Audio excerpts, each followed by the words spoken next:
Welcome back to my Slovakia ancestry adventure. This is part 3, Spišský Hrhov, the story of Johannes Fefra, born 1863. Here's the sign as we enter the village, and we'll sweep along the line of trees that marks the stream bed. Let's review my family tree. My paternal great-grandparents and one pair of maternal great-great-grandparents all came from Slovakia to the USA. Today we'll focus on Johannes Fefra.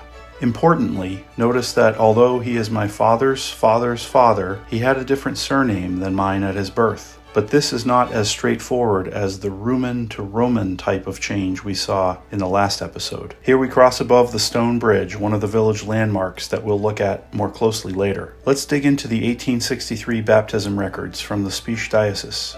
And this magic floating book shows us that on the 28th of June, 1863, was born a boy named Johannes. His parents were Michal Fefra and Sofia Novotny, who lived at Hrhov, house number 88. I said we're in Spišský Hrhov, so what's this Hrhov business? That's the Hungarian form of the town name. It derives from the family name Gergi, who were the noble landholders of much of the village lands throughout its long history. The Slovak language went through a consonant shift around the year 1200, which softened the hard G sound into an H. So Hrhov and Hrhov are effectively the same word, evolved in multiple languages through hundreds of years. The coat of arms of the village on the right flag shows a church tower with a saw on the left and a halberd, basically a large axe, on the right, symbols representing the patron saints, Simon and Jude. A couple of lambs quietly enjoy their pasture as we lift our view to see the church. Let's take a closer look. The oldest known record mentioning the village is from 1243. The landholding Gergely family name was variously spelled Hrhov, Hrgor, Gergely, Gergu, de Hrhov, and so on. Population data from 2023 shows about 1,900 people living in the village. From the 1880 to 1910 data, we don't see a dramatic or consistent downward trend. The village's website mentions that new landowners in that period invited agricultural experts and craftsmen from Saxony to settle in the village. This might help explain why the village population did not steeply decline despite the pressures of the overall outward migration trend. The magnificent church tower has retained what is called the Renaissance style, whereas most of the churches in the region have converted to, well, pointy roofs. Let's peek at the new names we just saw in the baptism records and recap another.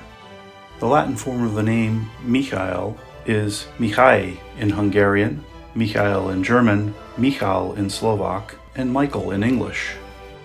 Latin name Sophia is Zsófia in Hungarian, Zofia in German and Slovak, and Sophia in English. We've seen the Latin name Johannes, János in Hungarian, Johann in German, Jan in Slovak, and John in English. The Roman Catholic Church of St. Simon and Jude retains much of its original structure from as long ago as the 1300s. As we go over top of it, you can also see that the church is asymmetric, the right side being wider due to the expansions of the church footprint mainly in the 1500s. And the need for a paint job aside, it just feels authentically old. This is an impressive church from the outside. The building is old and so are many of its contents. Let's also descend and enter through the door and look inside. The main altar is from 1694 with a carving of Madonna and Child. The baptismal is from the early 19th century and was most likely used to baptize Johannes Fefra. The Calvary spanning the archway dates from 1669. I made my way up the stone spiral staircase to the organ gallery to take in this wonderful view. On this diagram, black indicates the oldest walls, which are the tower and the left wall. Panning above this side altar and zooming in reveals the remnant of a beam that has recently been dated to the early 1300s. The pulpit is from 1670. Back on the outside, an old entryway has been partially uncovered. The priest who showed us the church told us that a restoration effort is underway with an eye to maintaining and preserving the genuine historic state of the building.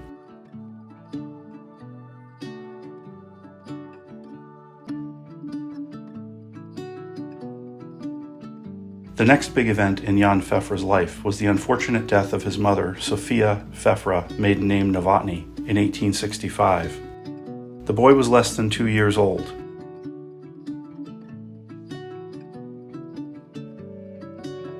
Understanding what became of him takes us into the old records. First, trying to get some bearings on the layout of the village, we'll look at an old map from 1849.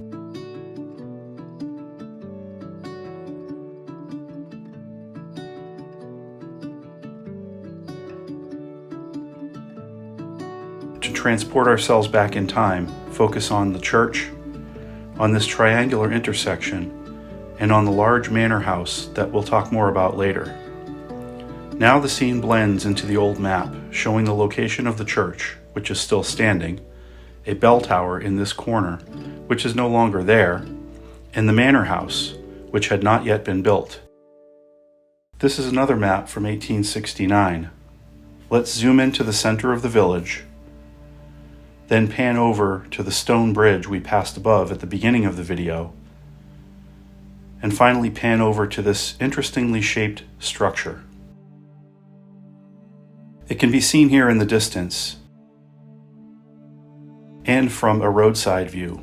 The clerk in the village office told my guide Michal that this was a kind of tavern or inn back in the old days, where passers-by could take a break when traveling along this main road connecting the large town of Levoča with Spiš Castle and Spišská Kapitula.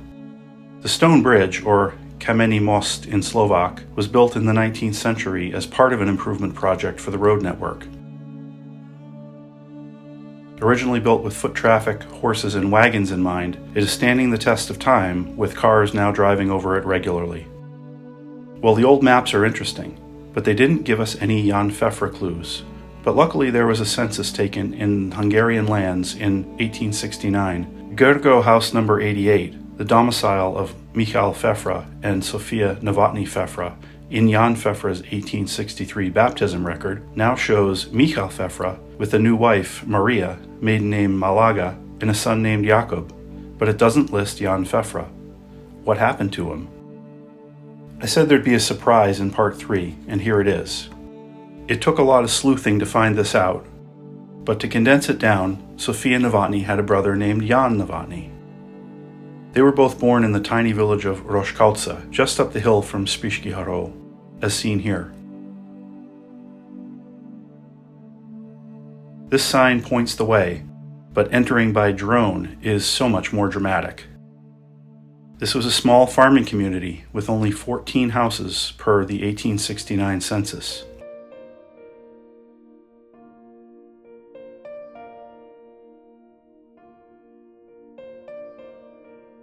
That account shows us that in house number 11 lived Jan Novotny, who was Sofia's brother, his wife Katarina, maiden name Kochis, a son named Jan, plus Jan Fefra, listed simply as a relative.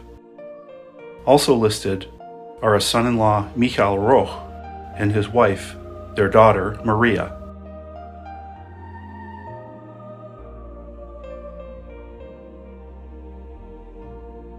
Here is the 1856 map as compared to the video footage, showing 2 reference points for calibrating position.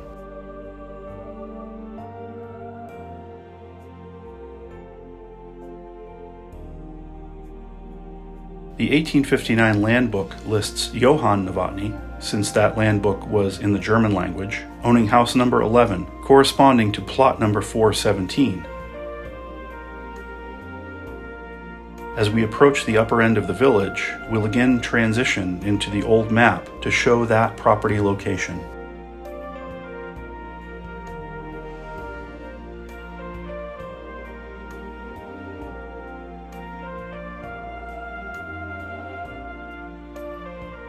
We blend into the old map and see plot 417. Comparing the tip of this sort of peninsula between the map and the still image, here is the property. though it is doubtful that any of the structures remaining here are period houses. There's also the lovely small Assumption of the Blessed Virgin Mary Church in Roszkowce, here seen from above. It was built in the 1800s, but the exact date is not recorded, so it's unclear whether it existed when Jan Fefra lived here. The 1859 land book shows this plot only as Totengarten, which is a graveyard. Well, I mentioned one surprise, but how about a second one? We now transition to the nearby village of Domaniauce. Here is the Church of St. Stephen the First Martyr and its surroundings. It's a nicely kept church and a clean and tidy village all around. With the 1867 village map overlaid, we approach the church, indicated by the number 66 on the map, which is rotated. Plot 68 is another pertinent location, because it is Jan Fefra's uncle Jan Novotny's domicile, as recorded on his death record in 1872. Jan Fefra was still a young boy of only 9. His uncle would have been buried in this cemetery on the sloping hillside.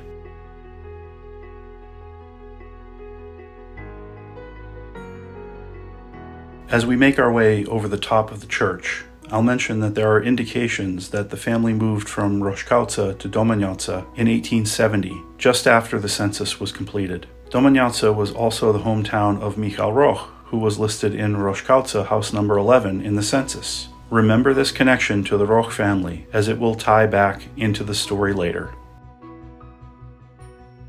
The church was originally built in the 13th century and was rebuilt or restored to some extent and for various reasons practically every century since. From about 1800, both Roszkowce and Domaniauce were subsidiaries of the church in Spišský Hrhov. However, today the church in Domaniauce is an independent parish. The 1867 village map shows the church plot number 66 and the adjacent triangular town square. Watch it blend into the modern landscape. Looking off in the distance, just west of north, both Spišský Hrhov and Roszkowce are visible, but we'll be looking in a different direction in the next episode to unravel my great-grandfather's change of surname from Fefra to Novotny. This has been a rather hectic tour of 3 villages in one episode, so let's end with a bit of a palate cleanser. Back to the Spišský Hrhov manor house. The structure was completed around 1895. By that time, the village landholdings had been bought from the remaining Gergi family by a member of another important local noble family. His name was Hilarius Alexander Ludwig Czaki. What a name!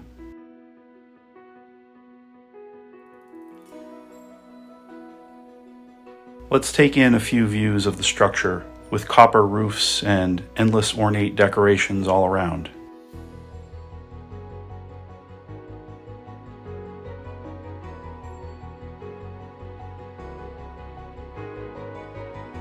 If you enjoy this content, please consider liking and subscribing.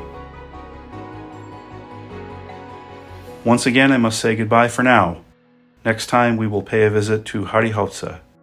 Thank you for watching, and see you then.